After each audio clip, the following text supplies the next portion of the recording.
Interessare e coinvolgere i giovani per dare nuova linfa ai territori e per rilanciare l'entusiasmo per i valori del credito cooperativo.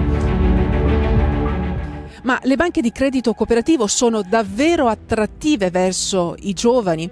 E cosa possono fare per venire incontro alle esigenze del mondo giovanile? Se ne è parlato a Bologna al FICO Italy World nell'11ª edizione del Forum Nazionale dei Giovani Soci del Credito Cooperativo. Progetti, competenze, sensibilità, formazione e idee in vetrina per una ripresa dopo la pandemia più attenta a valorizzare le nuove giovani risorse. Non è comune trovarsi in un contesto in cui ci sia davvero l'ascolto dell'uno e dell'altro, già fra pari. Nel credito cooperativo si fa tra le stesse generazioni e si fa anche a livello intergenerazionale. E poi c'è la possibilità di inserirsi in un contesto strutturato che è capillare in tutto il territorio nazionale, quindi si ha la possibilità di conoscere diversi contesti e, come ci ricordava questa mattina il presidente dell'Erba, comunità fatte di persone che hanno delle relazioni ricche sia di prossimità e sia di lunga distanza, quindi è un'esperienza arricchente.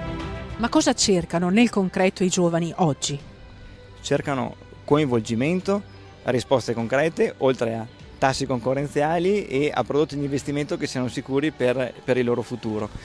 In più la banca di credito cooperativo può dare quel coinvolgimento, come è rappresentativa questa occasione del forum, ma all'interno di ogni realtà delle banche di credito cooperativo dei territori possono offrire quelle occasioni di incontro e di crescita anche umana che le altre banche non riescono a dare.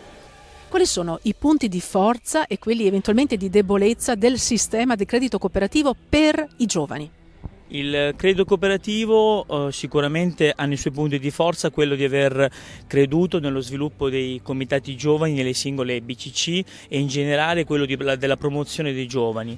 Il credito cooperativo ha portato avanti comunque tramite i giovani e gli stakeholder che sono appunto i comitati tante offerte legate all'imprenditoria giovanile, al mondo dell'associazionismo, ha promosso in modo economico, in modo anche di accompagnamento, attività e progettualità in tutti i campi. Quindi il credito cooperativo, soprattutto le singole BCC, hanno creduto molto nel mondo giovani. Il sistema nazionale deve in qualche modo incanalare tutte queste energie e non avere la paura che know-how, competenza, nuovi volti possono in qualsiasi modo creare del disagio all'interno del credito cooperativo, ma solo una consapevolezza nel migliorare ciò che magari si può migliorare e conservando ciò che il credito cooperativo ha fatto in questi anni. Però secondo me il credito cooperativo adesso deve utilizzare, l'unico termine da utilizzare è il coraggio di mettere a sistema i giovani, anche facendoli crescere sia come clienti, sia come soci, ma anche come amministratori, un giusto dosaggio tra il mondo senior e il mondo giovane.